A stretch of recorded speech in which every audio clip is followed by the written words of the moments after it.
Toda câmera procura um culpado. A de Elisa encontrou um mistério. Por que seu filho de 5 anos, tão pequeno e silencioso, riscava um X no quintal, acendia uma lanterna, deixava uma sacola de papel? E para quem era aquele ritual secreto no meio da tarde? O que Gabriel estava escondendo e como uma casa cheia de olhos podia vigiar tudo, menos o que realmente importava? Elisa acordou na terça-feira com aquele peso que não sai, o tipo que aperta o peito e transforma qualquer barulho em ameaça.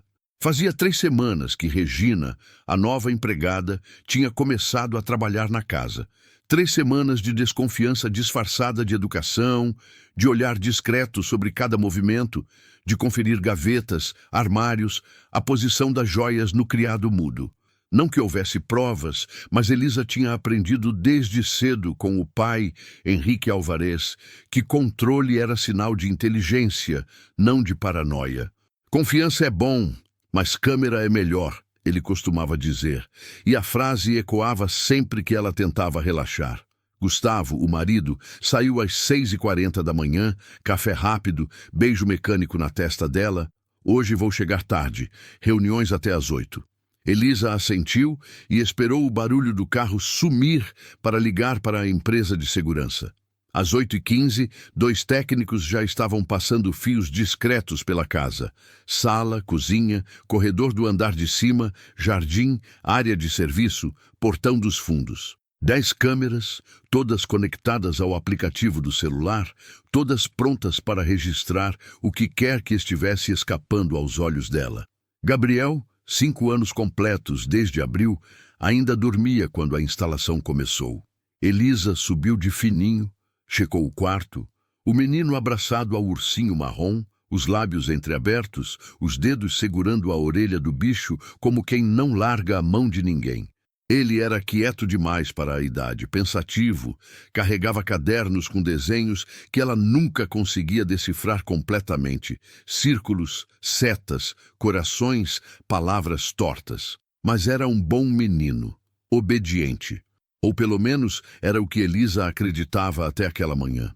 Às 10h02, assim que a instalação foi concluída e Elisa testou as imagens pelo celular, a primeira notificação chegou. Movimento detectado. Cozinha. Ela ampliou a tela. Regina estava lá, avental azul amarrado na cintura, mexendo panelas no fogão. Nada de errado por enquanto. Elisa respirou, mas não aliviou. 10 minutos depois, nova notificação. Movimento detectado. Corredor. Dessa vez, não era Regina. Era Gabriel. Ele tinha acordado, vestido o shortinho azul sozinho, descido as escadas em passos miúdos e entrado na cozinha arrastando uma cadeira. Elisa franziu a testa. O que o menino estava fazendo? A câmera captou tudo. Gabriel subiu na cadeira com esforço, apoiou os joelhos no assento, esticou o braço até o armário alto e pegou uma latinha de biscoito antiga, de metal, que ninguém mais usava. Pesada demais para a mão pequena. Regina apareceu de lado, segurou por baixo para não deixar cair e disse algo baixinho. O áudio captou apenas fragmentos. Cuidado, amor. Sua mãe não gosta. Gabriel desceu com a lata, abriu na bancada. Dentro, Elisa viu pelo zoom. Moedinhas, 2 curativos coloridos, um carrinho de plástico vermelho sem uma roda, figurinhas dobradas e um bilhete escrito com letra grande de criança. Para o Pedro ser corajoso, com um coração azul desenhado ao lado. O coração de Elisa disparou. Pedro? Quem era Pedro? E por que o filho estava montando uma coleção secreta? Regina tocou de leve no ombro de Gabriel. Gesto maternal, protetor. A gente combina antes, tá bom? Não sai sozinho. O menino balançou a cabeça, sério, e guardou a latinha debaixo do braço. Saiu da cozinha em direção à área de serviço. A câmera seguinte mostrou ele abrindo uma sacolinha de papel branco, colocando o carrinho, os curativos, as moedas e o bilhete dentro. Depois pegando uma lanterna azul pequena com um adesivo de estrela na lateral. Elisa segurava o celular com as 2 mãos agora, inclinada sobre a mesa do escritório, o café esfriando ao lado. O que ela estava vendo? Às 10h31, Gabriel abriu a porta lateral que dava para o quintal. A câmera externa captou ele caminhando devagar, olhando para os lados como quem segue um plano ensaiado. No chão de pedra portuguesa, perto do portão dos fundos, havia um X riscado com giz branco, já meio apagado pela chuva. Gabriel parou na frente do símbolo, acendeu a lanterna, um facho fraco de luz amarela, colocou a sacolinha ao lado e riscou outro X menor, com giz que tirou do bolso do short. Depois ficou parado, como quem espera. Do outro lado do portão, uma sombra atravessou a calçada. Passos lentos. Um tênis encostou por baixo da fresta. Gabriel recuou um passo, mas não correu. A sombra parou. Depois, dedos apareceram pela fresta inferior, pegaram a sacolinha e desapareceram. Elisa quase derrubou o celular. Levantou rápido, o sangue subindo a cabeça. Quem era aquela pessoa? O que o filho estava fazendo? E Regina, ela sabia disso? Estava incentivando. A câmera seguinte mostrou Regina saindo apressada pela porta lateral, chamando baixinho. Gabriel, vem, filho, vem para dentro. Ela segurou o menino pela mão, trouxe ele de volta com firmeza gentil, trancou o ferrolho do portão com cuidado. Gabriel deixou a lanterna no chão e segurou o ursinho, que tinha ficado esperando na soleira. Elisa desligou o microfone da reunião de diretoria, que tinha esquecido aberta no notebook, saiu da sala, desceu as escadas e parou no meio do corredor. A casa estava em silêncio. Lá fora, o vento balançava as folhas do ipê.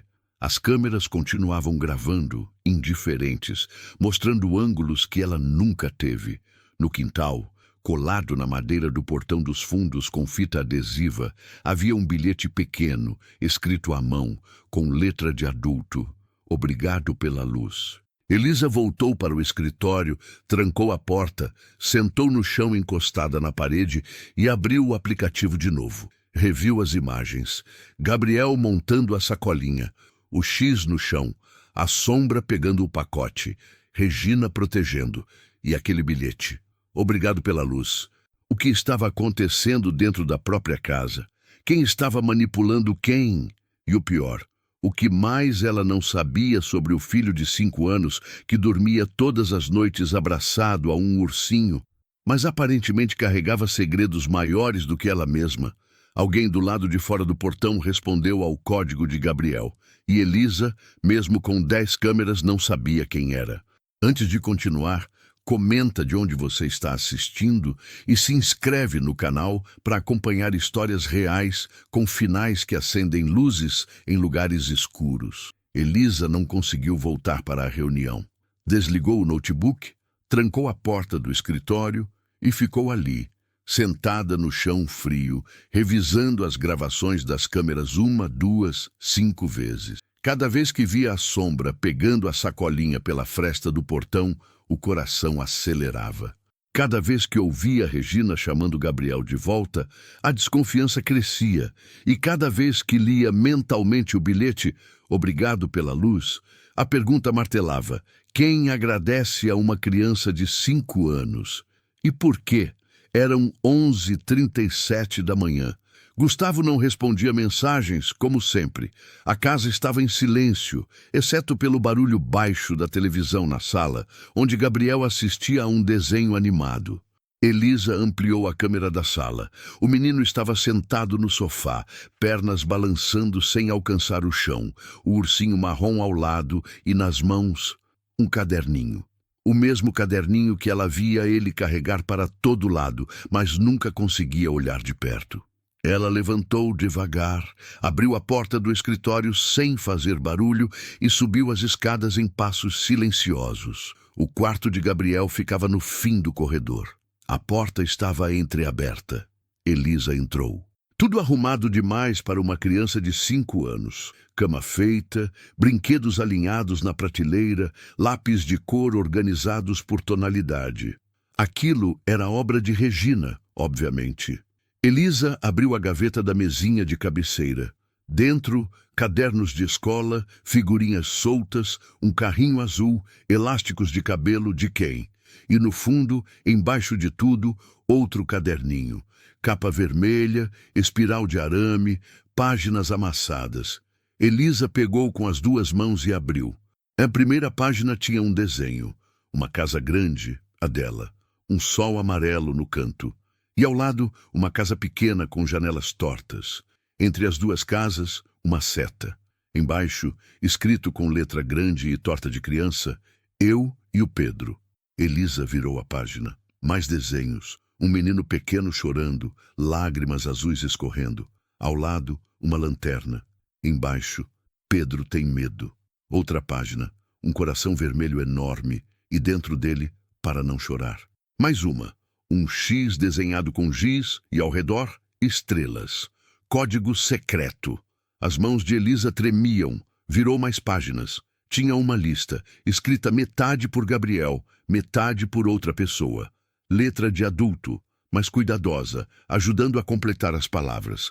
Coisas para o Pedro, lanterna para o escuro, curativo para o machucado, carrinho para brincar, biscoito para não ter fome, abraço, desenho de 2 braços abertos. Elisa fechou os olhos, respirou fundo. Quem era Pedro? E quem tinha ajudado Gabriel a escrever aquela lista? A resposta veio rápida demais. Regina. Elisa desceu as escadas com o caderninho na mão. Entrou na sala. Gabriel virou a cabeça, viu a mãe segurando o caderno vermelho e empalideceu. Levantou rápido, derrubando o ursinho. Mãe, eu... Gabriel, senta. A voz de Elisa saiu mais dura do que pretendia. O menino obedeceu, os olhos cheios de lágrimas segurando. Quem é Pedro? Silêncio. Gabriel olhava para o chão, os dedos apertando a barra da camisa. Gabriel, olha para mim. Quem é Pedro? É o primo da tia Gina. A voz saiu baixinha, quase um sussurro. O primo da Regina? Elisa sentiu o sangue gelar. E por que você está dando coisas para ele? Porque ele chora. Gabriel levantou os olhos, e neles havia uma seriedade que não combinava com 5 anos. Ele tem medo do escuro. E a tia Dina disse que a gente pode ajudar, que todo mundo precisa de luz às vezes. Elisa apertou o caderninho. E quem te ensinou a fazer isso? Foi a Regina? Gabriel hesitou. Depois fez que sim com a cabeça. Devagar. Foi o suficiente. Elisa se levantou, pegou o celular e discou. 2 toques. Regina atendeu do outro lado da casa, na área de serviço. Regina, vem aqui na sala, agora. 30 segundos depois, Regina apareceu na porta, enxugando as mãos no avental azul. O rosto dela mudou quando viu Elisa segurando o caderninho. Senhora Elisa, eu posso explicar. Explica então. Elisa cruzou os braços. Explica por que você está colocando ideias na cabeça do meu filho. Explica por que ele está dando coisas para um estranho. Explica o que diabos está acontecendo nessa casa. Regina respirou fundo, os olhos indo de Elisa para Gabriel, que agora chorava baixinho no sofá. Pedro é meu sobrinho, senhora. Ele tem 6 anos. Mora com minha irmã. 3 casas depois daqui, do outro lado da rua. Ele tem muito medo de dormir sozinho. Desde que o pai foi embora, faz uns 2 meses, o menino não dorme direito. Chora toda noite. A mãe dele trabalha até tarde e ele fica com a avó, mas a casa é escura, a luz da rua não funciona e ele tem pavor. E o que isso tem a ver com o Gabriel? Um dia, quando eu busquei o Gabriel na escola, ele viu o Pedro chorando no portão. Perguntou por que o menino estava triste. Eu expliquei, sem entrar em detalhes. Mas o Gabriel, ele é diferente, senhora. Ele tem um coração que a maioria dos adultos já perdeu. Perguntou o que podia fazer para ajudar. Eu disse que às vezes um gesto pequeno já acende uma luz. E ele levou a sério. Elisa apertou os lábios. E você achou certo incentivar isso? Uma criança de 5 anos se preocupando com problemas de adultos? Eu não incentivei, senhora. Eu só não apaguei a luz que ele quis acender. O silêncio pesou na sala. Gabriel soluçava baixinho, o rosto escondido nas mãos. Elisa olhou para o filho, depois para Regina, depois para o caderninho. Tudo ali parecia inocente, mas e se não fosse? E se houvesse algo mais? Regina, você está dispensada pelo resto do dia. A gente conversa amanhã. A empregada abriu a boca para protestar, depois fechou. Fez que sim com a cabeça, tirou o avental, pegou a bolsa e saiu sem olhar para trás. Assim que a porta fechou, Gabriel correu para o quarto, chorando alto. Elisa ficou sozinha na sala, o caderninho vermelho na mão, o peso de uma decisão que não sabia se estava certa. Foi quando o celular vibrou. Notificação do aplicativo das câmeras. Movimento detectado. Portão dos fundos. Elisa abriu a tela. A câmera externa mostrava alguém do lado de fora do portão, agachado, colando algo na madeira. Quando a pessoa se levantou e saiu do ângulo, Elisa ampliou a imagem. Outro bilhete. Dessa vez, com um desenho de coração e as palavras: "A luz voltou." Obrigado, amigo Gabriel. Alguém do lado de fora sabia o nome do filho de Elisa, e ela não fazia ideia de quem era. Elisa não dormiu. Passou a noite revisando as gravações das câmeras, pausando, voltando, ampliando cada detalhe. A sombra no portão, o bilhete com o nome de Gabriel, as mãos pequenas do filho riscando o X no chão.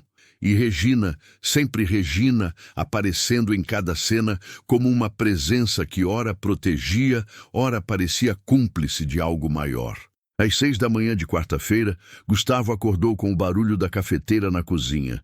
Desceu de pijama, os olhos ainda inchados de sono, e encontrou a esposa sentada à mesa, o celular na mão, a expressão carregada. "Você não dormiu?" Ele perguntou, servindo café. "Não consegui." Elisa levantou os olhos. "A gente precisa conversar." Gustavo sentou do outro lado da mesa, a xícara fumegando entre as mãos. "Sobre o quê?" "Sobre a Regina, sobre o Gabriel, sobre tudo que está acontecendo nessa casa e que você não vê porque chega sempre tarde demais." O silêncio pesou. Gustavo tomou um gole do café, devagar, escolhendo as palavras. "Elisa, a gente já conversou sobre isso. Eu trabalho muito porque a gente precisa manter tudo isso aqui. A casa, a escola do Gabriel, a vida que você quer que a gente tenha. Eu não quero essa vida se ela vem com um filho escondendo segredos e uma funcionária manipulando ele." Gustavo franziu a testa. "Manipulando? Do que você está falando?" Elisa pegou o celular, abriu o aplicativo das câmeras e passou o vídeo. Gabriel montando a sacolinha, saindo pelo portão, à sombra do lado de fora.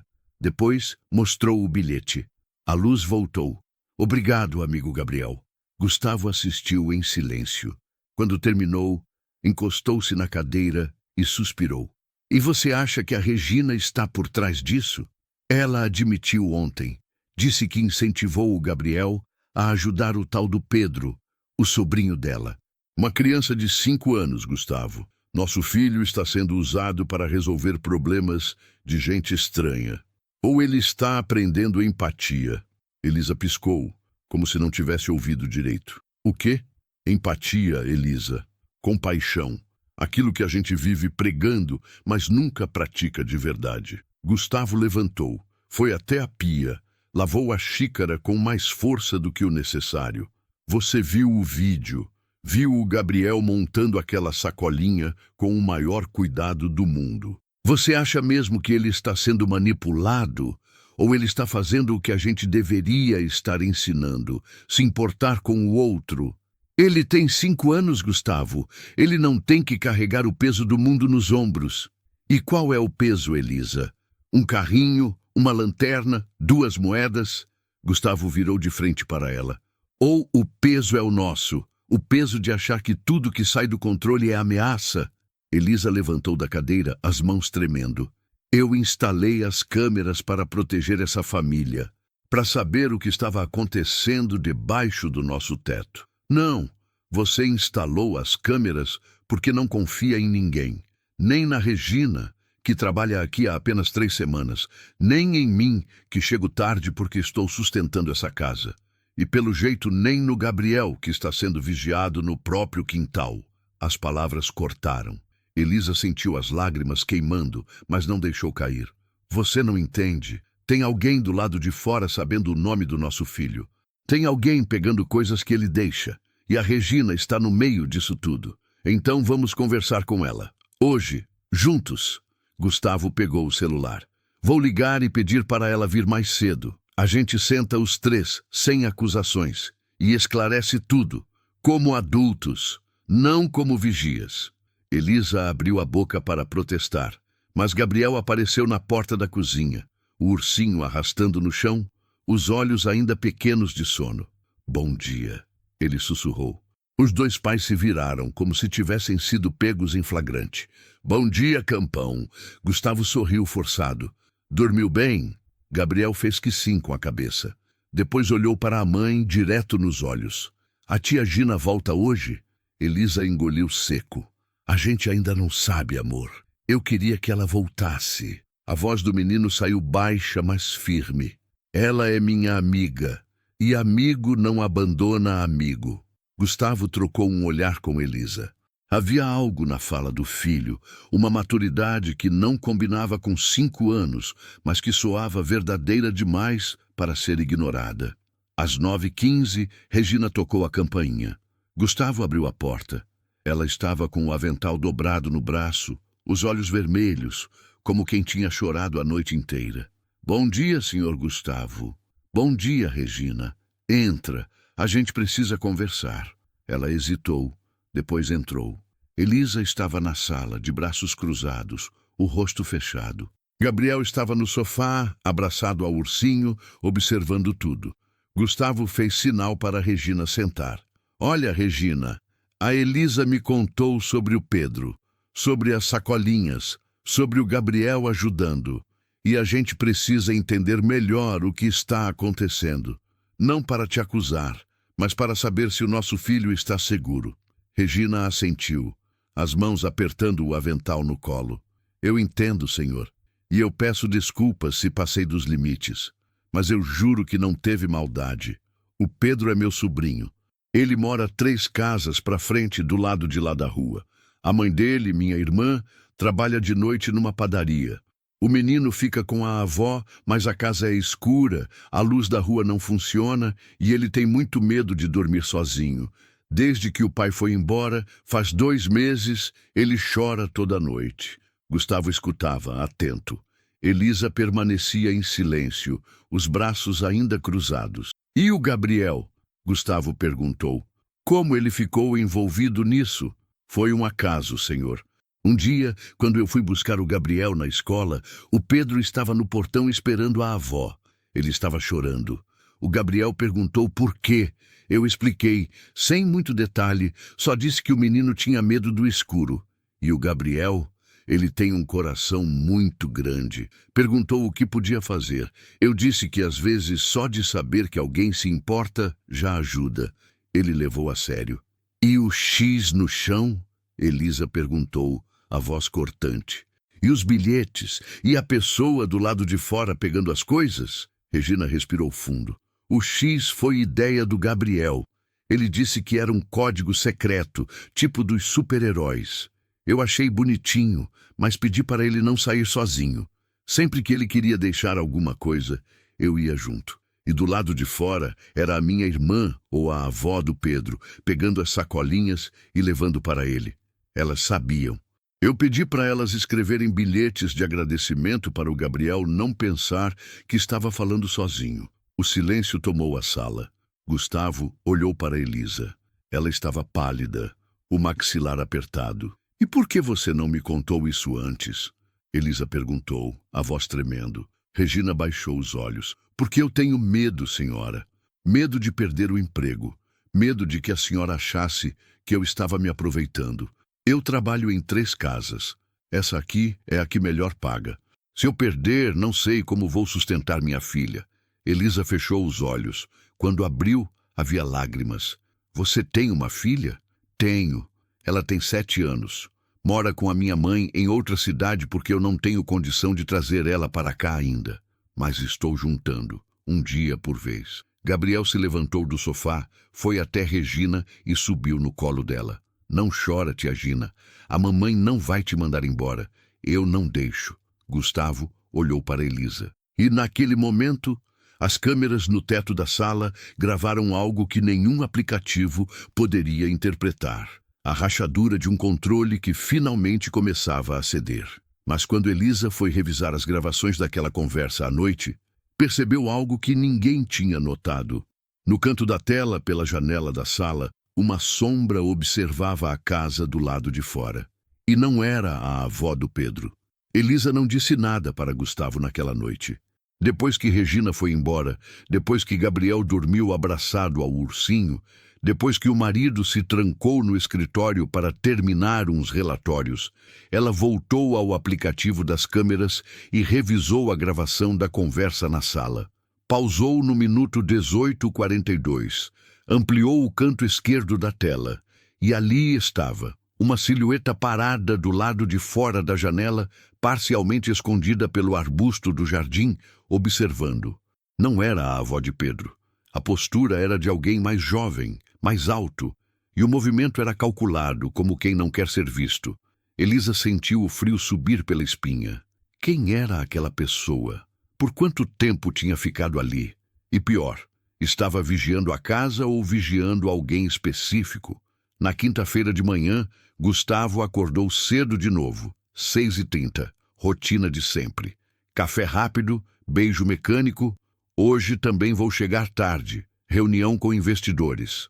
Elisa assentiu, mas dessa vez segurou o pulso dele antes que saísse. Gustavo, espera. Ele parou, a pasta de couro já na mão. O que foi? Ontem à noite eu vi algo nas câmeras. Alguém estava observando a casa pela janela da sala, durante a conversa com a Regina. Gustavo franziu a testa. Observando? Tipo espionando? Exatamente. Elisa pegou o celular, mostrou a imagem pausada. Gustavo chegou mais perto, os olhos fixos na tela. Não dá para ver o rosto, ele murmurou. Eu sei, mas dá para ver que não é a avó do Pedro, é alguém mais alto. E ficou ali parado por mais de 5 minutos. Gustavo respirou fundo, passou a mão no cabelo. Elisa, você acha que pode ser perigoso? Eu não sei, mas não gosto. E não gosto que o Gabriel esteja envolvido nisso tudo. Então, vamos falar com a Regina de novo, hoje. E dessa vez a gente pergunta diretamente quem mais sabe sobre as sacolinhas, quem mais tem acesso ao portão. Elisa concordou, mas algo no fundo do peito dizia que a resposta não viria fácil. Às 9h, Regina chegou. Elisa notou que ela estava mais pálida, os olhos inchados. Sentaram os três na sala de novo. Elisa, Gustavo e Regina. Gabriel estava no quarto, brincando. Regina, a gente precisa perguntar uma coisa. Gustavo começou, o tom sério, mas não agressivo. Ontem, durante a nossa conversa aqui, alguém estava observando a casa pela janela. Você sabe quem poderia ser? Regina piscou, surpresa. Observando? Como assim? Elisa mostrou a imagem no celular. Regina olhou, franziu a testa, depois arregalou os olhos. Eu acho que sei quem é. O silêncio pesou. Quem? Elisa perguntou a voz tensa. É o Marcelo, o pai do Pedro. Gustavo e Elisa trocaram olhares rápidos. O pai? Mas você não disse que ele tinha ido embora? Eu disse. Mas ele voltou.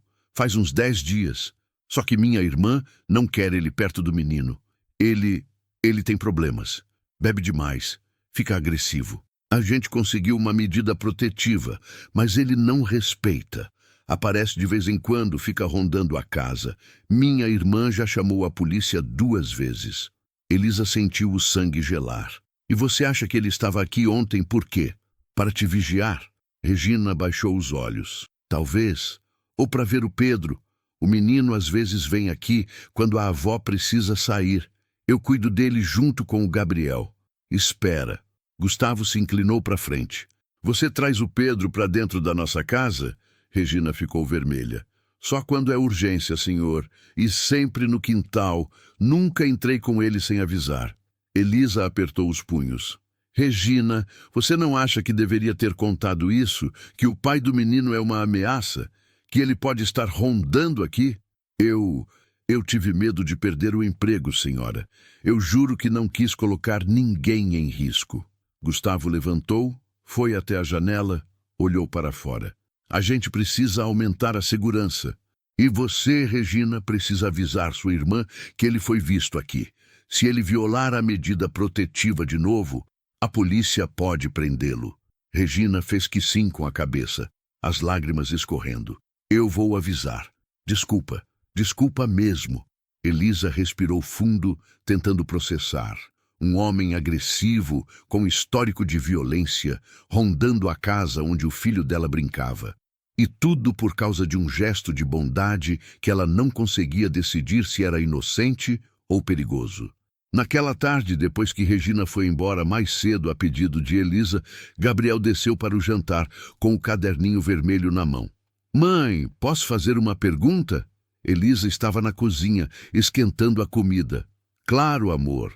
O Pedro não vai mais receber as luzes? Elisa parou, a colher no ar, virou devagar.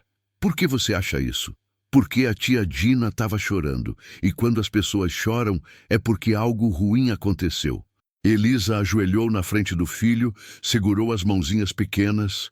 Gabriel, o Pedro ainda vai receber ajuda, mas a gente precisa fazer de um jeito mais seguro. Combinado? Seguro como? Seguro de um jeito que ninguém se machuque. Gabriel pensou por um instante, a carinha séria demais para 5 anos. Mas se a gente não acender a luz, o medo volta. A frase bateu em Elisa com peso de verdade crua. Naquela noite, às 22h37, o celular de Elisa vibrou com uma notificação do aplicativo. Movimento detectado. Portão dos fundos. Ela estava deitada ao lado de Gustavo, que já dormia. Pegou o celular, abriu a câmera externa. A imagem mostrava uma figura parada do lado de fora do portão. Não era criança, era um homem, alto, capuz na cabeça, as mãos nos bolsos. Ele ficou ali parado por quase 1 minuto, olhando para a casa. Depois se abaixou, deixou algo no chão e saiu. Elisa levantou da cama devagar, desceu as escadas em silêncio, foi até a porta lateral. Trancada. Olhou pela janela. Nada. Abriu a porta com cuidado, saiu para o quintal. O ar frio da noite bateu no rosto. Caminhou até o portão. No chão, um envelope branco. Elisa pegou com as mãos tremendo. Abriu. Dentro, uma foto de Gabriel, no quintal, brincando com a lanterna. E atrás da foto, escrito à mão: seu filho é um menino especial. Seria uma pena se algo acontecesse com ele. Alguém não estava apenas observando, estava ameaçando. E Elisa, pela primeira vez, percebeu que as câmeras não protegiam ninguém. Só mostravam o quanto ela tinha perdido o controle. Elisa não gritou, não correu. Ficou ali parada no quintal, a foto de Gabriel nas mãos tremendo, a mensagem queimando na retina. Seria uma pena se algo acontecesse com ele. O frio da madrugada cortava a pele, mas o que gelava de verdade era o medo. Aquele medo paralisante de mãe que descobre que não consegue proteger o filho nem dentro da própria casa. Voltou para dentro, trancou todas as portas, subiu as escadas devagar e entrou no quarto de Gabriel. O menino dormia de lado, o ursinho marrom apertado contra o peito, os lábios entreabertos, alheio ao perigo que rondava do lado de fora. Elisa sentou na beirada da cama, passou a mão nos cabelos do filho com delicadeza para não acordá-lo e tomou uma decisão. Ia acabar com aquilo. Naquela mesma noite, desceu de novo, foi até o quarto onde Gustavo dormia profundamente e o sacudiu pelo ombro. Gustavo, acorda, agora. Ele abriu os olhos confuso, piscando contra a luz do abajur. Elisa, que horas são? 2 da manhã. Mas isso não importa. Olha o que eu achei no portão. Ela estendeu a foto e o bilhete. Gustavo sentou na cama de um pulo, pegou os papéis, leu a mensagem e a expressão mudou completamente. Que porra é essa? Quem deixou isso? O Marcelo, o pai do Pedro. As câmeras pegaram ele. Elisa mostrou o vídeo no celular. Gustavo assistiu em silêncio, o maxilar apertado. A gente chama a polícia, agora. Já liguei. Estão vindo. 15 minutos depois, uma viatura parou na frente da casa. 2 policiais, um homem mais velho, Sargento Moreira, e uma policial jovem, soldado Cristina, tocaram a campainha. Elisa abriu, mostrou a foto, o bilhete, explicou sobre a medida protetiva, sobre Marcelo rondar a casa, sobre as câmeras. O sargento fez anotações no bloco, a expressão séria. A senhora tem as imagens dele deixando isso? Tenho. Elisa passou o vídeo. O policial assistiu, devolveu o celular. Isso configura descumprimento de medida protetiva e ameaça. A gente vai até a casa da ex-esposa dele agora, ver se ele está por lá. Se estiver, prisão em flagrante. E se não estiver? Gustavo perguntou. A gente emite um mandado de busca e apreensão. Mas com essas imagens, ele não vai durar muito solto. Os policiais saíram. Elisa e Gustavo ficaram na sala. O silêncio pesado entre eles. Até que Gustavo falou, a voz baixa. A gente precisa conversar sobre isso tudo. Sobre as câmeras, sobre a Regina, sobre o Gabriel. Agora não, Gustavo. Agora sim, Elisa. Porque tudo isso começou com você desconfiando de gente errada. Elisa virou para ele, os olhos em chamas. Gente errada? Um homem acabou de ameaçar nosso filho por causa de uma empregada que a gente mal conhece. Por causa de um menino de 6 anos que tem medo do escuro. E por causa do nosso filho, que teve coragem de acender uma luz quando a gente só sabe acender câmeras. A frase cortou. Elisa abriu a boca para responder, mas não saiu nada. Foi quando o celular de Gustavo tocou. Número desconhecido. Ele atendeu, colocou no viva voz. Alô? Uma voz feminina, trêmula do outro lado. Senhor Gustavo, aqui é a Carla, irmã da Regina. A polícia acabou de chegar aqui. Eles prenderam o Marcelo. Ele estava escondido no porão. Mas antes de levarem ele, ele falou uma coisa. O quê? Que não foi ele que deixou o bilhete. Que alguém pagou ele para fazer isso. Elisa e Gustavo trocaram olhares, o sangue gelando. Pagou? Quem? Ele não quis falar, mas disse que a pessoa mora perto de vocês e que conhece a casa. A ligação caiu. O silêncio voltou, mais pesado do que antes. Elisa olhou para as câmeras no teto da sala. De repente, aqueles olhos eletrônicos não pareciam mais proteção. Pareciam testemunhas de algo muito maior. Alguém próximo. Alguém que conhecia a casa. Alguém que queria assustar. Não o Gabriel, mas ela. Na manhã seguinte, sexta-feira, Regina chegou mais cedo, 7h30. Elisa e Gustavo estavam na cozinha, café frio sobre a mesa, os rostos marcados de uma noite sem dormir. Quando Regina entrou, percebeu a tensão no ar. Bom dia, ela disse hesitante. Senta, Regina. Gustavo apontou para a cadeira. A gente precisa te contar uma coisa. Ele contou sobre a ameaça, sobre Marcelo ser preso, sobre a informação de que alguém tinha pago ele. Regina ficou pálida, as mãos apertando o avental. Senhor, eu juro que não sabia de nada disso. A gente sabe, Regina, Elisa falou, a voz mais suave do que esperava. Mas a gente precisa saber. Tem mais alguém que conhece essa história toda? Alguém que você contou sobre o Gabriel ajudando o Pedro? Regina pensou, mordendo o lábio. Eu comentei com a dona Vera, a vizinha da frente. Ela viu uma vez o Gabriel deixando a sacolinha e perguntou o que era. Eu expliquei. Ela achou lindo. Gustavo e Elisa se entreolharam. Dona Vera, a vizinha que sempre sorria demais, que sempre perguntava demais, que agora que pensavam bem, sempre aparecia na hora errada. E tem mais uma pessoa, Regina continuou, a voz quebrando. Eu contei para o síndico do condomínio. Ele perguntou por que eu vinha tanto aqui fora do horário. Eu expliquei que era para ajudar com o Pedro. Ele disse que achava bonito, mas que eu precisava ter cuidado. Que gente rica não gosta de empregada se envolvendo demais. Elisa sentiu o estômago revirar. O síndico. Aquele homem que sempre olhava para ela com um sorriso falso. Que sempre fazia comentários sobre como é difícil confiar em funcionários hoje em dia. CTA 2. E você, no lugar da Elisa, continuaria confiando nas pessoas ao redor ou investigaria cada uma delas? O que você faria para proteger seu filho? Deixa nos comentários. Naquela tarde, enquanto Gabriel brincava no quarto, Elisa revisou todas as gravações das câmeras dos últimos dias. E foi quando viu, no vídeo de terça-feira, às 14h22, uma figura parada do outro lado da rua. Zoom. Era o síndico, observando a casa, anotando algo num caderno. Não era Marcelo o verdadeiro perigo. Era alguém que tinha acesso às casas, às famílias, aos segredos. E esse alguém ainda estava solto. O sábado amanheceu nublado, com aquele tipo de silêncio pesado que parece anunciar tempestade. Elisa não tinha dormido direito desde quinta-feira, quando viu o síndico nas gravações. Gustavo também não. Os dois passaram a sexta revisando todas as câmeras, pausando, voltando, anotando horários, procurando padrões. E quanto mais olhavam, mais evidente ficava.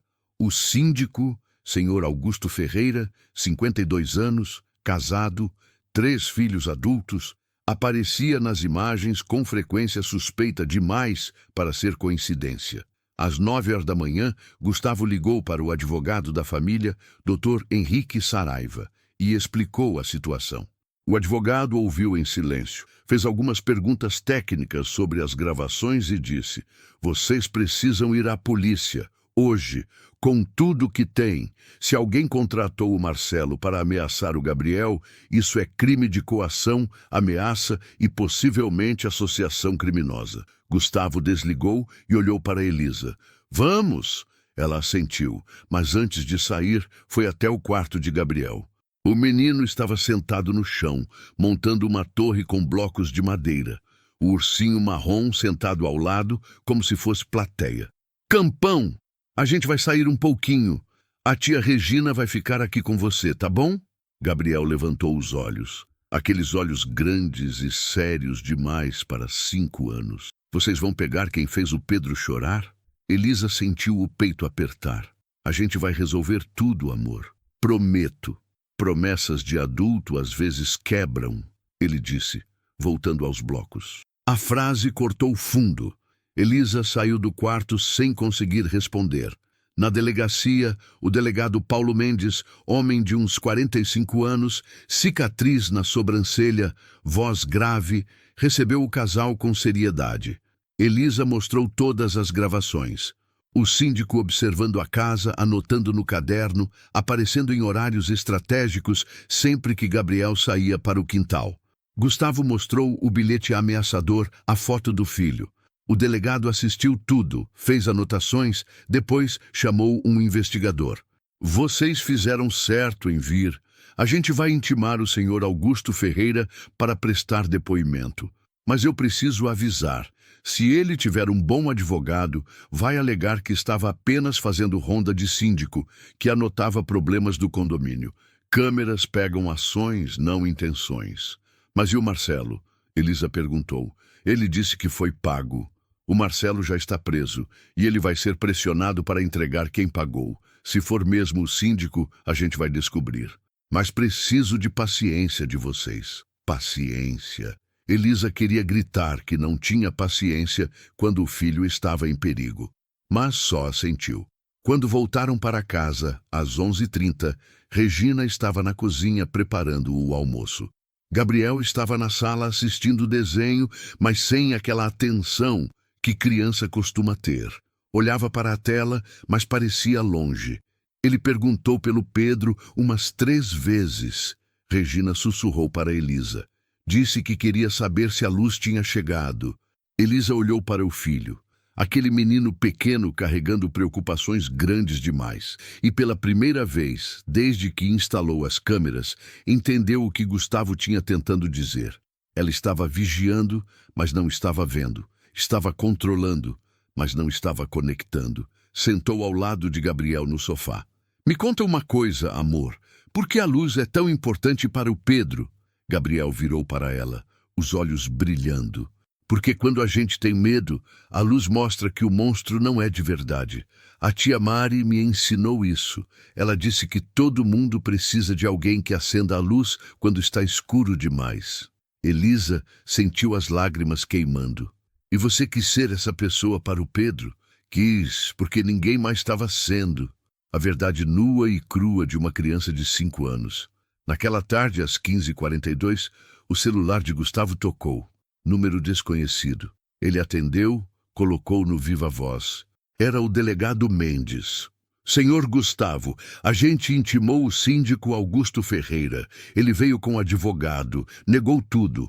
Disse que as anotações eram sobre problemas de iluminação pública que estava documentando para acionar a prefeitura. E trouxe um álibi para a noite em que o Marcelo deixou o bilhete. Estava numa reunião de condomínio com mais 10 moradores. Tem ata assinada. Elisa sentiu o chão sumir. E agora? Agora a gente continua investigando. O Marcelo está sendo interrogado de novo, mas sem prova material ligando o Augusto a ele, fica difícil. Gustavo desligou, passou a mão no rosto. Alguém está mentindo. Ou o Marcelo, ou o síndico. Ou tem uma terceira pessoa que a gente ainda não viu. Elisa sussurrou. Foi quando o interfone tocou. Gustavo atendeu. Era a portaria do condomínio. Senhor Gustavo, tem uma mulher aqui querendo falar com a senhora Elisa. Diz que é urgente. Nome dela é Carla, irmã da Regina. Elisa e Gustavo se entreolharam. Manda subir. 3 minutos depois, Carla estava na sala. Olhos vermelhos, mãos tremendo, a voz saindo em soluços. Desculpa aparecer assim, mas eu precisava contar pessoalmente. A polícia veio hoje de manhã na minha casa.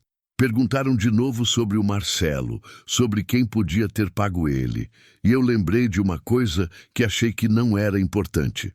O quê? Elisa se inclinou para a frente. Uma semana antes de tudo isso começar, o Marcelo me ligou bêbado, dizendo que ia ganhar um dinheiro fácil, que uma madame tinha contratado ele para dar um susto em alguém. Eu achei que era mentira de bêbado, mas agora eu acho que era verdade. O silêncio caiu na sala como chumbo. Uma madame? Gustavo repetiu, a voz tensa. Ele disse quem? Carla balançou a cabeça. Não, só disse que era alguém rica, que morava perto de mim, que tinha filho pequeno, e que ela queria que a empregada dela se assustasse e fosse embora. Elisa sentiu o sangue gelar. Não era o síndico. Nunca tinha sido o síndico. Era uma mãe, como ela. Alguém do condomínio, uma mulher, uma mãe, tinha contratado um homem violento para ameaçar uma criança inocente. E Elisa, olhando para as câmeras no teto, percebeu que talvez estivesse procurando o inimigo no lugar errado, porque o verdadeiro perigo podia estar muito mais perto do que imaginava. Elisa não conseguiu dormir naquela noite. Ficou deitada ao lado de Gustavo, os olhos fixos no teto, a frase de Carla ecoando sem parar. Uma madame. Alguém rica que morava perto, que tinha filho pequeno. A descrição cabia em pelo menos 10 mulheres do condomínio, 10 mães, 10 possíveis culpadas. Na manhã de domingo, às 7, ela se levantou, preparou café e abriu o notebook. Foi direto nas gravações das câmeras externas dos últimos 15 dias. Se alguém do condomínio tinha se aproximado de Marcelo, tinha que estar registrado em algum lugar. Passou 2 horas revisando, pausando, ampliando, nada. Só moradores entrando e saindo, carros, entregas, o cotidiano comum. Gustavo desceu às 9 horas, encontrou a esposa com olheiras profundas, o café frio ao lado. Elisa, você precisa parar com isso. Está se consumindo. Como eu vou parar, Gustavo? Tem uma mulher por aí que contratou um criminoso para ameaçar nosso filho. E ela pode estar na próxima reunião de condomínio, sorrindo para mim, fingindo ser amiga. Então a gente vai à polícia de novo, hoje, e entrega tudo que temos. Às 10h30, estavam na delegacia pela 3ª vez em 4 dias. O delegado Mendes os recebeu com a expressão cansada de quem trabalha demais. O Marcelo falou, mas não muito. Elisa se inclinou para frente. O que ele disse? Que recebeu R$500 em dinheiro vivo para deixar o bilhete e a foto no portão de vocês. A pessoa que pagou usava óculos escuros, chapéu, máscara cirúrgica. Encontraram numa padaria 3 quarteirões dali, de manhã cedo, há 2 semanas. Ele não viu o rosto, mas disse que era mulher pela voz e pelo jeito de andar. E a padaria? Tem câmera? Gustavo perguntou. Tem, mas a qualidade é péssima, não dá para identificar. O delegado suspirou. Olha, senhores, a investigação continua. Mas sem mais provas concretas, vai ser difícil prender alguém só com o relato de um homem bêbado com ficha criminal. Elisa sentiu a raiva subindo. Então a pessoa que fez isso vai ficar impune? Não, se a gente conseguir mais evidências. Mas vocês precisam entender, quem planejou isso foi cuidadoso. Usou um intermediário, pagou em dinheiro, se disfarçou. Essa pessoa não quer ser encontrada. Quando saíram da delegacia, Elisa parou no meio da calçada. O sol de domingo batia forte.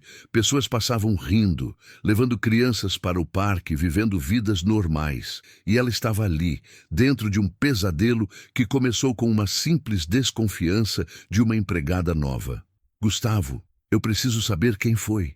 Eu sei, mas como? Elisa olhou para o celular, abriu o aplicativo das câmeras e então teve uma ideia. A reunião de condomínio é amanhã à noite, segunda-feira.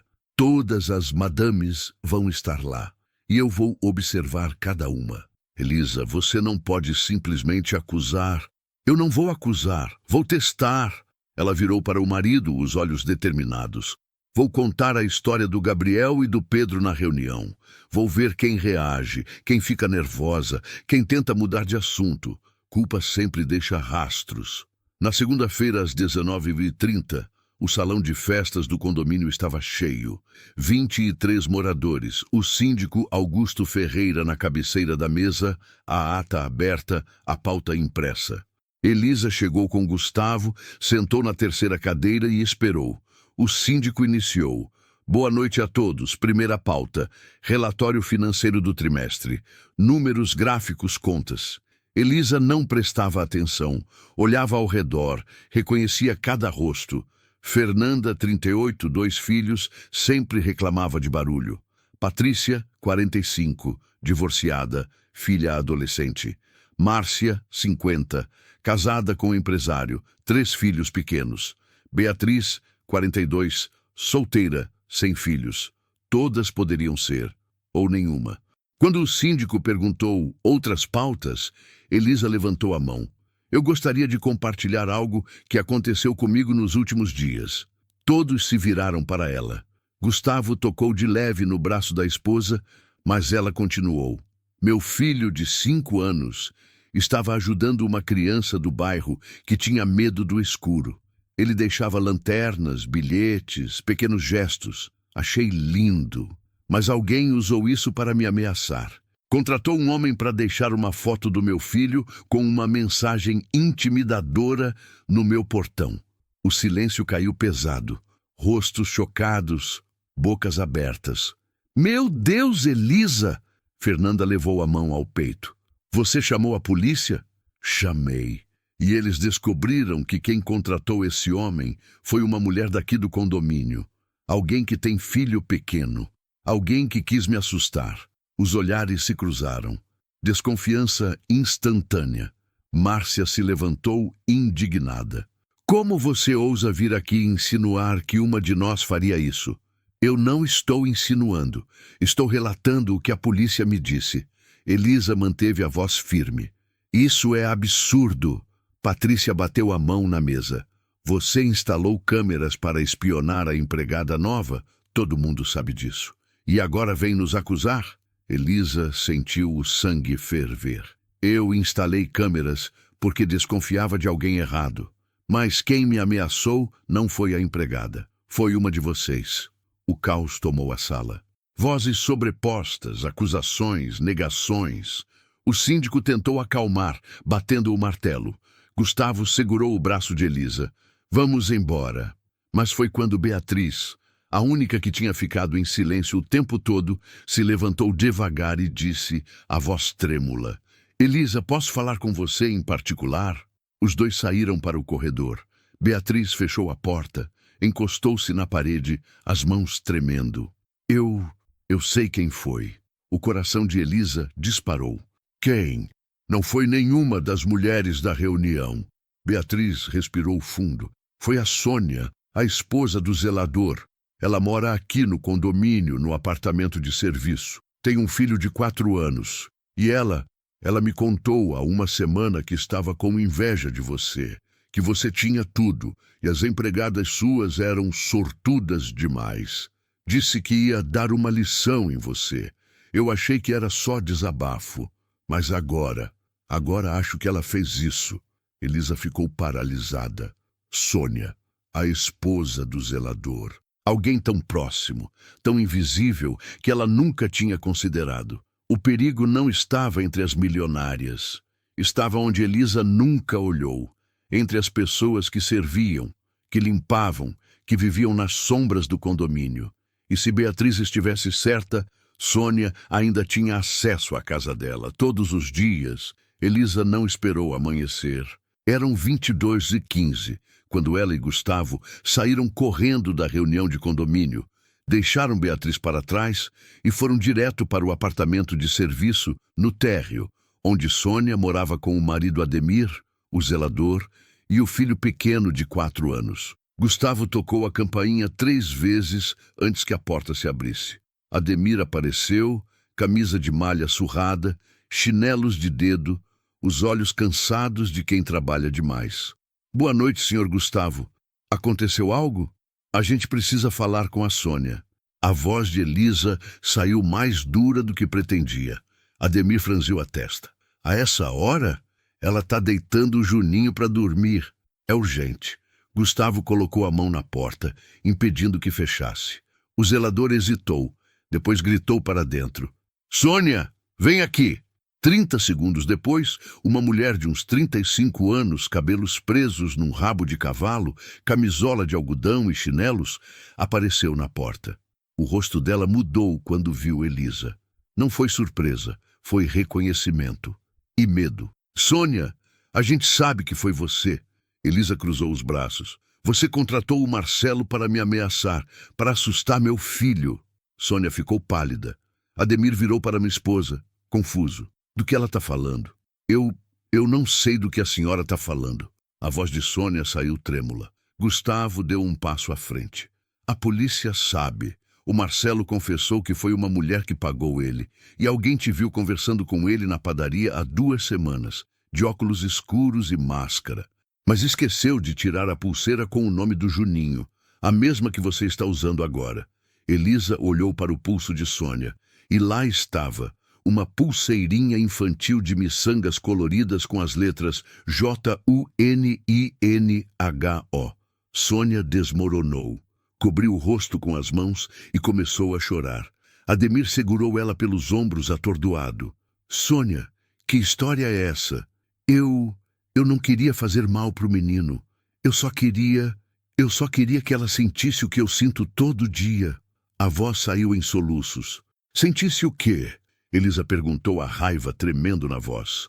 Sônia levantou os olhos vermelhos, molhados. Medo, desespero, a sensação de que você não consegue proteger seu filho.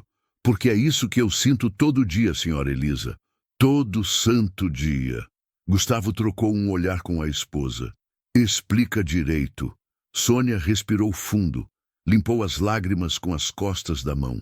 O Juninho é autista. Ele tem crises quando vê muita luz, muito barulho. E toda vez que a senhora faz essas festas na cobertura, com música alta, luzes piscando, o meu filho passa a noite inteira chorando, se batendo, tendo convulsões. Eu já pedi 3 vezes para o síndico conversar com a senhora. Ele disse que conversou, mas as festas continuam. Elisa sentiu o chão sumir. As festas... As malditas festas que ela dava todo mês, com DJ, luzes de LED, som alto até meia-noite. Festas que ela nem gostava, mas que dava porque as amigas do clube davam. Porque era status. Eu não sabia. Não sabia porque nunca perguntou. Sônia limpou mais lágrimas. Nunca desceu aqui no térreo para saber como a gente vive. Nunca olhou na cara do zelador, da faxineira, de ninguém que trabalha para manter o condomínio dela funcionando. A gente é invisível para a senhora. Até quando a gente está sofrendo? Gustavo passou a mão no rosto. Sônia, a gente entende a frustração, mas você contratou um criminoso, ameaçou uma criança. Eu sei que eu fiz errado. Sônia gritou, depois abaixou a voz, olhando para o corredor onde o filho dormia. Mas eu estava desesperada. Eu vi o filho da senhora lá em cima, brincando no quintal, sorrindo, com a empregada cuidando dele como se fosse príncipe. E eu olhei para o meu filho, que não consegue nem sair de casa sem ter crise. E eu pensei, por que o dela merece toda essa proteção e o meu não merece nem silêncio? O silêncio pesou. Elisa sentiu as lágrimas queimando, mas não deixou cair. Ademir abraçou a esposa, a voz saindo baixa. Sônia, você não podia ter feito isso. Eu sei, mas eu fiz. Ela olhou para Elisa, os olhos vermelhos. E agora? Vai me processar? Vai fazer eu perder tudo? Porque a senhora pode. A senhora tem dinheiro, advogado, poder. Eu não tenho nada. Só tenho o meu filho. E se eu for presa, quem vai cuidar dele? Elisa abriu a boca, mas nada saiu, porque pela primeira vez ela não tinha resposta. Foi quando Gustavo falou, a voz firme, mas não cruel. A gente vai à polícia amanhã de manhã. Você vai se entregar, vai contar tudo, e a gente vai pedir que levem em conta as circunstâncias, mas você precisa assumir o que fez. Sônia fez que sim com a cabeça, derrotada. Ademir a abraçou mais forte. Elisa e Gustavo saíram do apartamento em silêncio. Subiram para casa. Quando entraram, Regina estava na sala, Gabriel dormindo no sofá, a cabeça no colo dela, o ursinho marrom apertado no peito. Ele não quis dormir sem vocês chegarem, Regina sussurrou. Elisa sentou ao lado do filho, passou a mão nos cabelos dele. Gabriel abriu os olhos devagar, sonolento. Mãe, estou aqui, amor. Resolveu? Elisa não sabia se tinha resolvido. Não sabia se alguma coisa naquela história tinha resolução fácil. Mas disse, resolvi. Gabriel sorriu, fechou os olhos e voltou a dormir. Gustavo olhou para a esposa. A gente precisa desligar essas câmeras. Elisa olhou para as lentes no teto.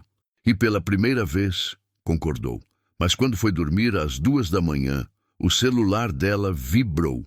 Notificação do aplicativo das câmeras. A última antes de desligar tudo. Movimento detectado. Entrada do condomínio. Elisa abriu. A imagem externa mostrava uma mulher saindo de um carro, caminhando em direção ao prédio. Elisa ampliou e congelou. Era Beatriz, a vizinha que tinha ajudado, revelando sobre Sônia. Mas nas mãos dela, uma bolsa grande. E do lado de fora do carro, esperando, um homem. Não era o marido dela, era o síndico Augusto. Sônia não estava sozinha. E Beatriz, a mulher que tinha entregado a culpada, pode ter sido a verdadeira mentora o tempo todo. Elisa não conseguiu se mover por vários segundos. Os olhos fixos na tela do celular, onde Beatriz e o síndico Augusto conversavam ao lado do carro. Longe o suficiente para parecerem cúmplices, perto o bastante para o aplicativo captar a cena toda. Eram 2:30 da manhã. O condomínio dormia, e ali estavam duas pessoas que tinham acesso a tudo, aos moradores, às informações, aos segredos. Gustavo ainda dormia, Gabriel também. Regina tinha ido embora às 10 da noite. A casa estava silenciosa, exceto pelo zumbido do ar-condicionado e pelo barulho dos próprios pensamentos de Elisa ecoando alto demais. Ela salvou o vídeo, pegou o notebook e começou a revisar todas as gravações das últimas 2 semanas. Se Beatriz e Augusto estavam envolvidos, tinha que haver mais provas, mais encontros, mais sinais. E havia. Quarta-feira passada, 14h22. Beatriz entrando no apartamento do síndico, porta se fechando, saindo 40 minutos depois. Quinta-feira, 19h10. Os dois conversando no estacionamento, Beatriz entregando um envelope. Sábado, 10h05. Augusto tocando a campainha do apartamento de Beatriz, entrando, ficando por 1 hora. Não eram encontros casuais. Eram planejados, frequentes, escondidos. Elisa abriu o WhatsApp, digitou para Gustavo, mesmo sabendo que ele estava ao lado dormindo. Acorda, urgente, descobre algo. Apertou enviar. O celular dele vibrou. Gustavo resmungou, pegou o telefone, leu, sentou na cama de um pulo. O que foi?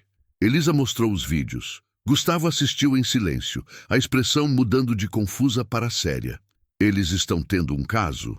Ou uma parceria? Elisa ampliou a imagem do envelope sendo entregado. Isso não é coisa de amantes. É coisa de negócio. Que tipo de negócio? O tipo que envolve manipular moradores, assustar famílias e usar gente como a Sônia de bode expiatório. Gustavo passou a mão no cabelo, o cérebro processando. A gente precisa ir à polícia. De novo, com tudo isso. Não. Elisa levantou da cama, começou a se vestir. A gente vai confrontar ela. Agora. Elisa, são quase 3 da manhã. E ela acabou de chegar em casa depois de se encontrar com o síndico. Se tem hora de pegar alguém desprevenido, é agora. 5 minutos depois, estavam no corredor, batendo na porta do apartamento de Beatriz, 2 andares acima do deles. 3 batidas. Silêncio. Mais 3. A porta se abriu com corrente. Beatriz apareceu, o rosto sem maquiagem, os olhos arregalados. Elisa, Gustavo, que horas são?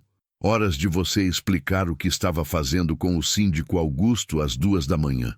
A voz de Elisa saiu fria, cortante. Beatriz ficou pálida. Eu não sei do que você está falando. Gustavo mostrou o celular com o vídeo. Beatriz olhou, depois fechou os olhos. Pode entrar. Mais baixo. Meu filho está dormindo. Eles entraram. O apartamento era idêntico ao deles em estrutura, mas completamente diferente em decoração. Minimalista, frio, quase vazio. Beatriz sentou no sofá de couro branco, as mãos tremendo. Quanto tempo vocês têm esse caso? Elisa cruzou os braços. Não é caso. Não do jeito que você pensa. Beatriz respirou fundo.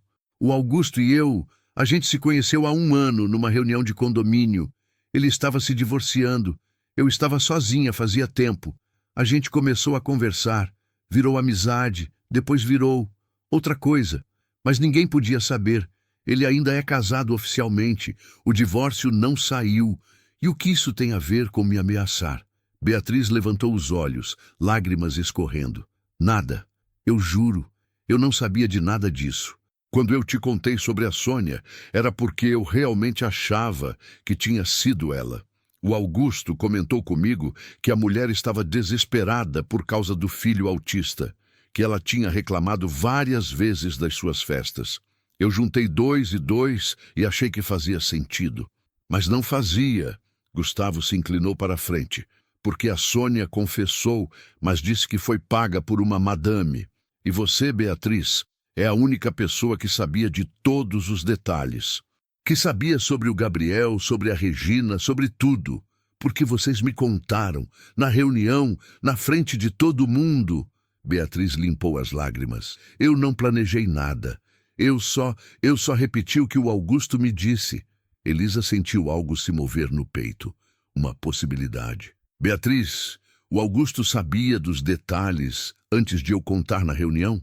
Beatriz hesitou. Depois fez que sim com a cabeça, devagar. Ele sabia. Disse que tinha ouvido a Regina comentando com o zelador. Quando? Há 2 semanas, logo depois que você instalou as câmeras. O silêncio caiu pesado. Elisa e Gustavo trocaram olhares.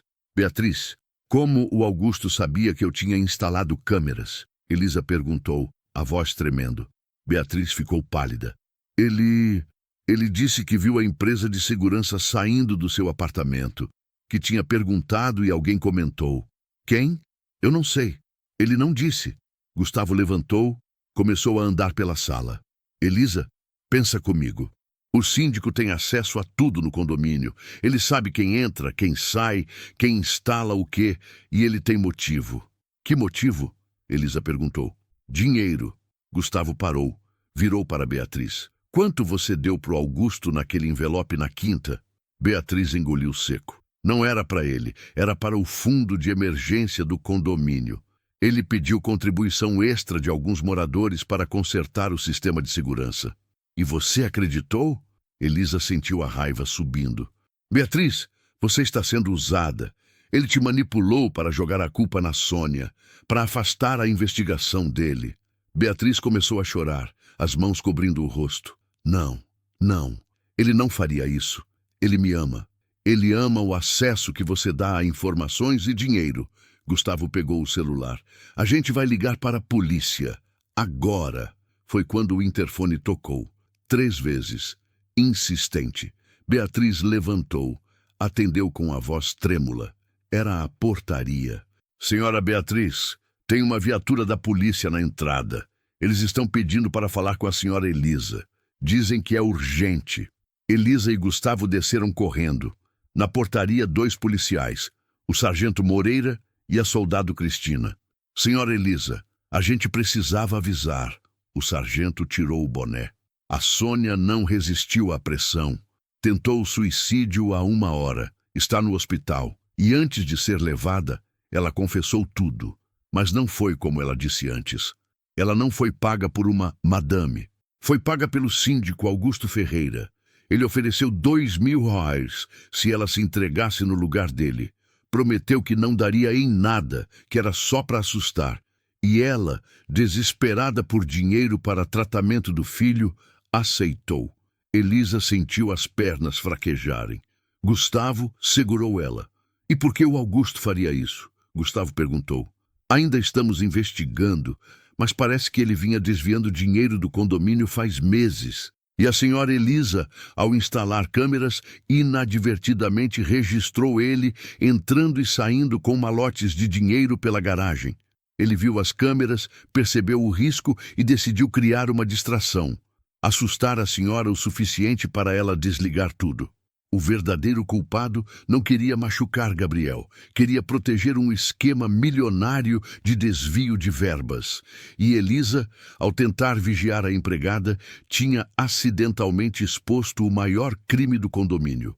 Às 4h17 da manhã, 3 viaturas cercaram a casa do síndico Augusto Ferreira, a 4 quarteirões do condomínio, onde ele administrava há 8 anos. O mandado de prisão temporária tinha sido expedido às 3h42, assinado pelo juiz de plantão com base nas provas de desvio de recursos, associação criminosa e coação.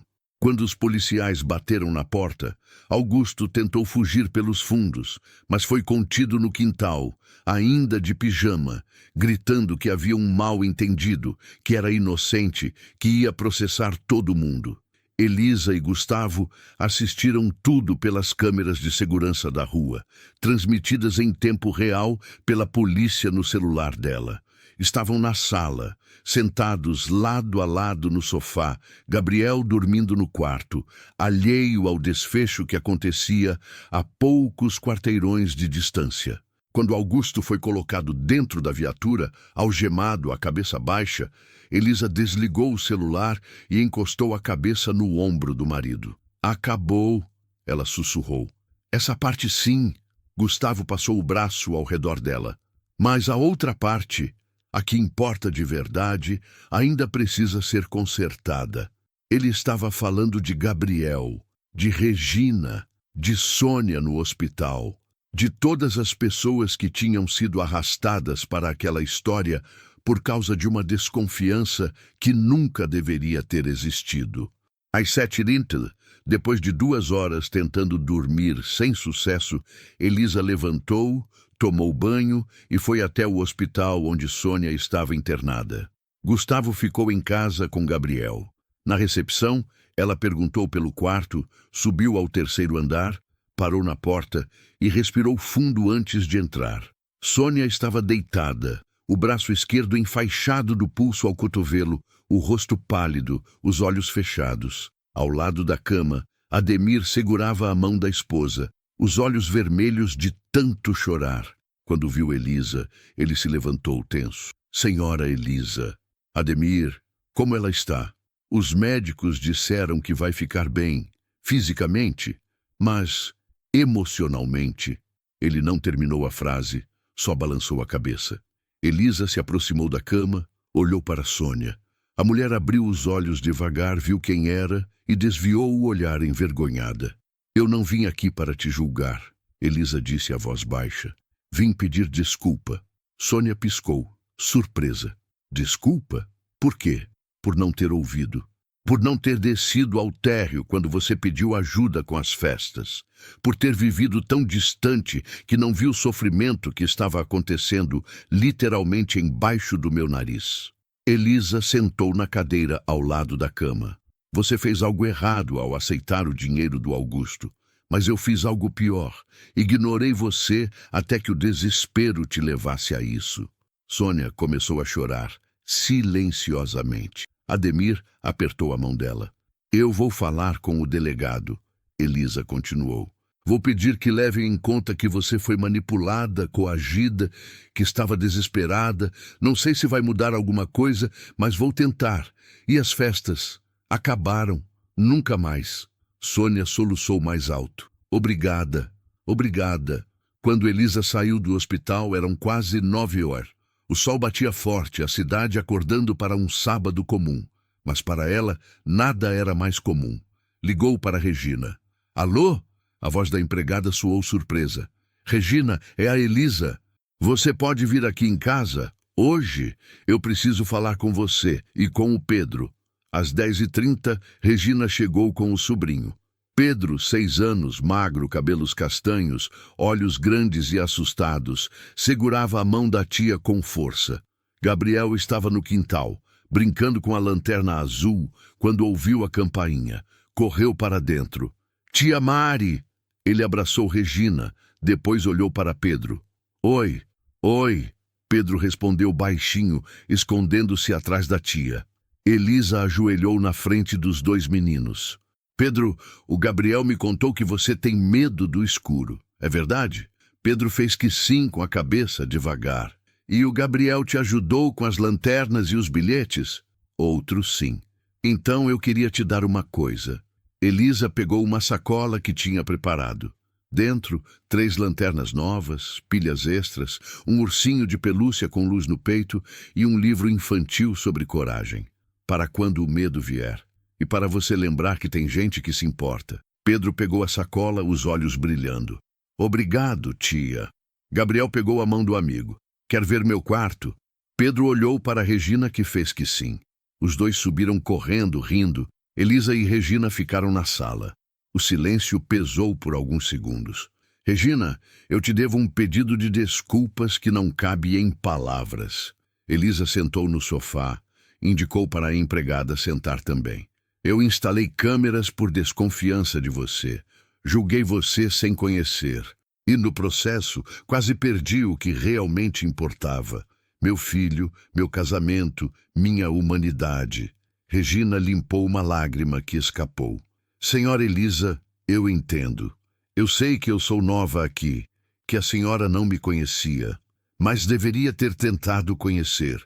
Deveria ter conversado, perguntado, escutado. Em vez disso, coloquei câmeras. Elisa respirou fundo. E agora eu quero te fazer uma proposta. Quero que você continue trabalhando aqui, com aumento de salário, com carteira assinada completa e com uma condição, que me ensine a ser mais presente, mais humana, mais parecida com o que você já é. Regina desmoronou em lágrimas. Eu não sei o que dizer. Diz que aceita, porque o Gabriel precisa de você. E eu também. Lá em cima, no quarto de Gabriel, os 2 meninos montavam uma fortaleza com lençóis e almofadas. Gabriel ligou a lanterna, iluminou o teto improvisado. Viu? Agora não tem mais escuro. Pedro sorriu. Pela primeira vez em meses, um sorriso verdadeiro. À tarde, Gustavo voltou da delegacia com notícias. Augusto tinha confessado tudo. O desvio de 340 mil do condomínio ao longo de 2 anos, o suborno a Sônia, a manipulação de Beatriz, tudo registrado e documentado. Ia responder por peculato, associação criminosa, ameaça e coação. Beatriz, como vítima de manipulação, não seria indiciada. Naquela noite, depois que Regina e Pedro foram embora, depois que Gabriel dormiu abraçado ao ursinho, Elisa e Gustavo subiram no telhado da cobertura, algo que ela nunca fazia. Sabe o que eu aprendi com tudo isso? Elisa disse, olhando para o céu estrelado. O quê? Que câmeras mostram imagens, mas não mostram verdades. Verdade só vem quando a gente olha de verdade. Sem medo, sem julgamento, com presença. Gustavo segurou a mão dela. E você está pronta para isso? Estou aprendendo. Mas quando desceram, encontraram um envelope embaixo da porta. Dentro, uma carta escrita à mão. Obrigado por acender a luz quando tudo estava escuro. Vocês salvaram mais do que imaginam. As 23 famílias do projeto. 3 meses depois, a vida no condomínio tinha mudado de forma que ninguém imaginaria naquela terça-feira, quando Elisa instalou as primeiras câmeras. O síndico Augusto Ferreira aguardava julgamento na prisão, acusado de desvio de 340 mil, coação e ameaça. Sônia tinha sido liberada com medidas cautelares, estava em tratamento psicológico custeado por Elisa e seu filho Juninho participava de um programa especializado para crianças autistas, também pago pela família de Elisa, que havia cancelado todas as festas e transformado a cobertura num espaço silencioso, respeitoso. Beatriz, a vizinha que tinha sido manipulada, pediu demissão do emprego, vendeu o apartamento e se mudou para outra cidade com o filho, buscando recomeçar longe das lembranças dolorosas. Antes de partir, deixou uma carta para Elisa.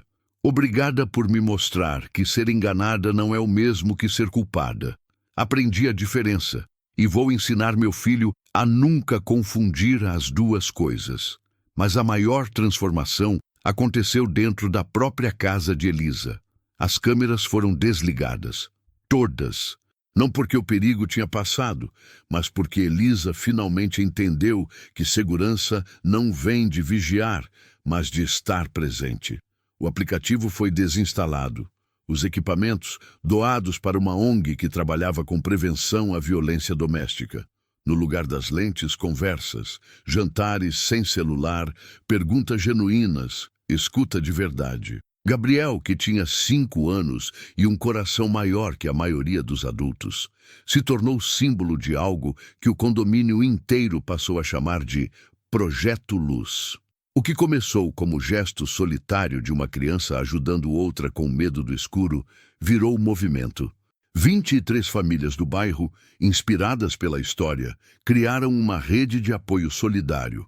Lanternas, cestas básicas, aulas de reforço, consultas médicas gratuitas, tudo coordenado por Regina, que havia sido promovida a gestora comunitária com salário digno e reconhecimento público. Pedro, o sobrinho de Regina, não tinha mais crises noturnas. Dormia com a lanterna que Gabriel tinha dado, mas agora mais por conforto do que por necessidade. As 2 crianças viraram amigas inseparáveis, brincavam juntas todo sábado, e Gabriel ensinava Pedro a acender luzes para outras pessoas. Pequenos gestos, grandes impactos. Numa tarde de domingo, Elisa estava na cozinha preparando o almoço. Algo que não fazia havia anos, sempre delegava, quando Gustavo entrou com um envelope grande. Chegou pelo correio. É da escola do Gabriel. Elisa abriu. Dentro, um convite impresso em papel reciclado. Cerimônia de reconhecimento. Aluno Gabriel Alves, pela iniciativa de solidariedade que inspirou 47 crianças a criarem projetos de ajuda comunitária. Sua presença é fundamental. Elisa sentiu as lágrimas queimando, não de tristeza, mas de orgulho, misturado com vergonha tardia. Vergonha por ter quase perdido aquilo por causa de câmeras, desconfiança e controle. Você vai? Gustavo perguntou, abraçando ela por trás. Vou. E dessa vez, vou realmente estar lá. Não só fisicamente. Na quinta-feira seguinte, o auditório da escola estava lotado. Pais, professores, diretora, crianças. Gabriel estava no palco, pequenininho entre os adultos, segurando o ursinho marrom numa mão e o microfone na outra, a voz saindo trêmula, mas firme. Eu só queria que o Pedro parasse de chorar. Mas a tia Mari me ensinou que todo mundo tem medo de alguma coisa e que a gente pode ser a luz de alguém. Então eu fui. E agora tem mais gente sendo luz também, e o escuro fica menor. A plateia explodiu em aplausos. Elisa chorava abertamente, sem vergonha. Gustavo segurava a mão dela, os olhos também molhados. Regina, sentada ao lado, limpava as lágrimas com as costas da mão. Depois da cerimônia, no caminho de volta para casa, Gabriel perguntou do banco de trás: Mãe, a senhora ainda tem as câmeras? Elisa olhou pelo retrovisor. Não, amor, não tenho mais. Ah, por quê? Porque eu aprendi que câmera mostra imagem, mas não mostra amor. E amor é a única coisa que realmente protege. Gabriel pensou por um instante, balançando as perninhas. Então agora a gente está mais seguro? Agora a gente está mais junto. E isso é melhor que seguro. O menino sorriu, abraçou o ursinho e voltou a olhar pela janela. Naquela noite, depois que Gabriel dormiu, Elisa e Gustavo subiram ao terraço da cobertura, não para a festa, mas para a conversa. Deitaram no chão frio, olhando para o céu estrelado em silêncio confortável. Sabe o que eu penso? Gustavo disse, quebrando o silêncio. O quê? Que a gente criou um filho melhor do que a gente, e isso é a maior vitória que existe. Elisa sorriu. É, mas agora a gente pode tentar alcançar ele, ser pelo menos um pouco do que ele já é. Ficaram ali mais uma hora, em silêncio, até que o frio começou a incomodar. Quando desceram, encontraram Gabriel em pé no corredor, o ursinho na mão, os olhos sonolentos. Vocês sumiram, ele disse, a voz embolada de sono. A gente estava no terraço, amor. Elisa se ajoelhou na frente dele. Eu acordei e não tinha ninguém. Fiquei com medo. O coração de Elisa apertou. Desculpa, filho. A gente não vai mais sumir sem avisar. Promessa de verdade. Gabriel abraçou ela, forte. Promessas de verdade não quebram, ele sussurrou, repetindo a frase que ela mesma tinha dito dias antes. E naquele abraço, Elisa entendeu a última lição. Crianças não precisam de vigilância, precisam de presença. Não precisam de proteção exagerada, precisam de amor constante. E às vezes, são elas que ensinam aos adultos o que realmente importa. Não é ter olhos em cada canto da casa, mas ter coração aberto para quem mora nela. Mas na manhã seguinte, quando Elisa abriu a porta para pegar o jornal, encontrou um pacote embrulhado em papel pardo com um bilhete. Para a família que acendeu a luz, de todas as 47 crianças do projeto.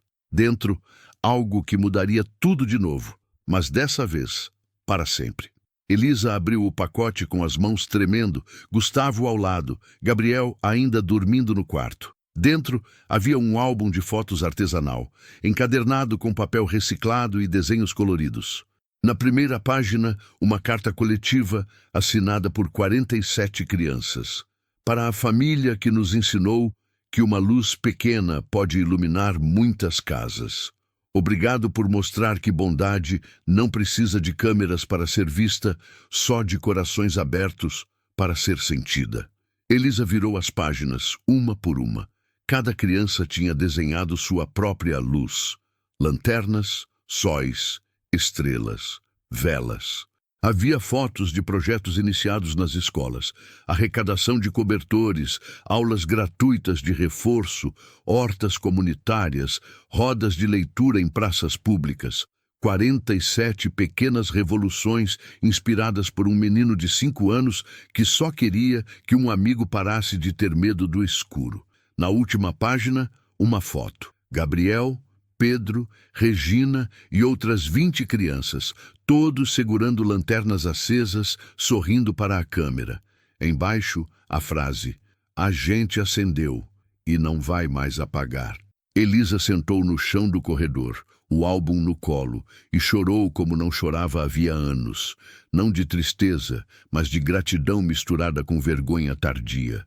Vergonha por ter quase impedido aquilo ao instalar câmeras para vigiar, ao invés de se conectar para amar.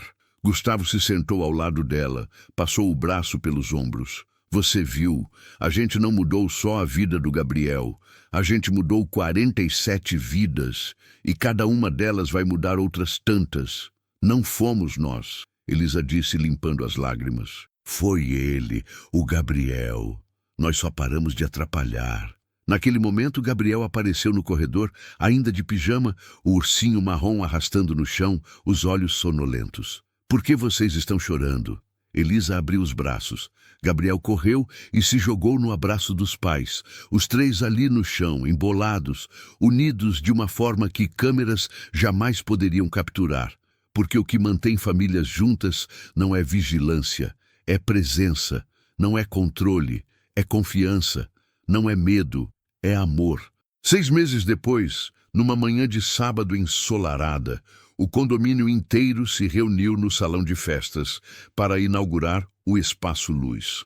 Uma sala comunitária dedicada a projetos sociais, coordenada por Regina, financiada por doações voluntárias dos moradores e nomeada em homenagem ao gesto de Gabriel. Sônia, totalmente recuperada, foi contratada como assistente.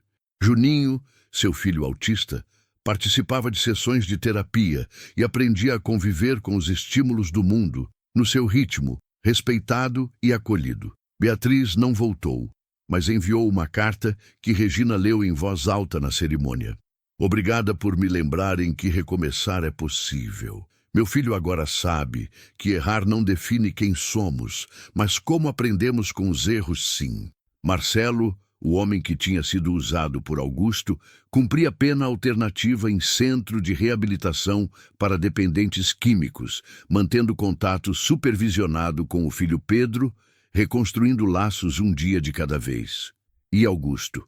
Aguardava julgamento sozinho, enfrentando as consequências de ter escolhido dinheiro em vez de dignidade, controle em vez de comunidade, mentira em vez de coragem.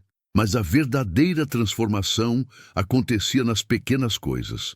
Jantares sem celular, conversas de verdade, perguntas genuínas seguidas de escuta atenta. Elisa tinha aprendido que não precisava de lentes para ver o filho. Precisava de olhos abertos e coração disponível. Gustavo tinha aprendido que estar em casa não significava apenas corpo presente, mas alma engajada. E Gabriel? Gabriel continuava sendo Gabriel, aquele menino pequeno com coração gigante que, sem saber, tinha virado o professor de uma geração inteira. Na noite da inauguração, depois que todos foram embora, Elisa subiu ao quarto de Gabriel para dar boa noite. Ele estava deitado, abraçado ao ursinho, os olhos já fechando. "Mãe", ele sussurrou. "Sim, amor. Você acha que a gente conseguiu?" "Conseguiu o quê?"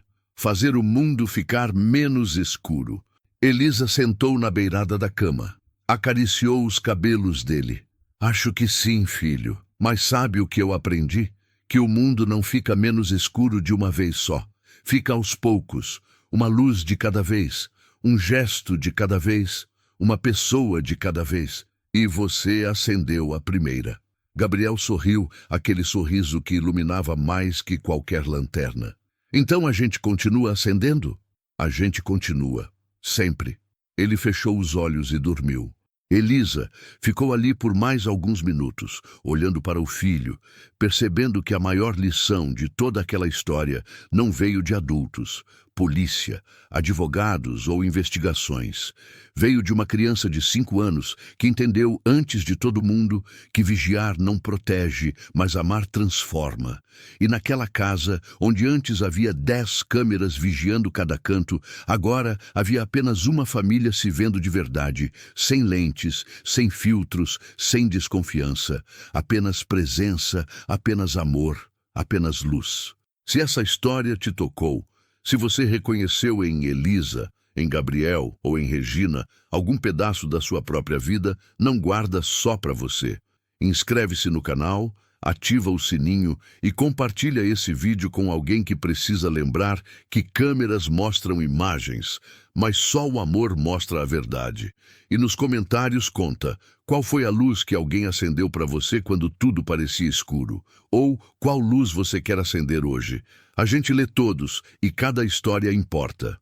Obrigado por ter ficado até aqui. E lembra, você também pode ser a luz de alguém.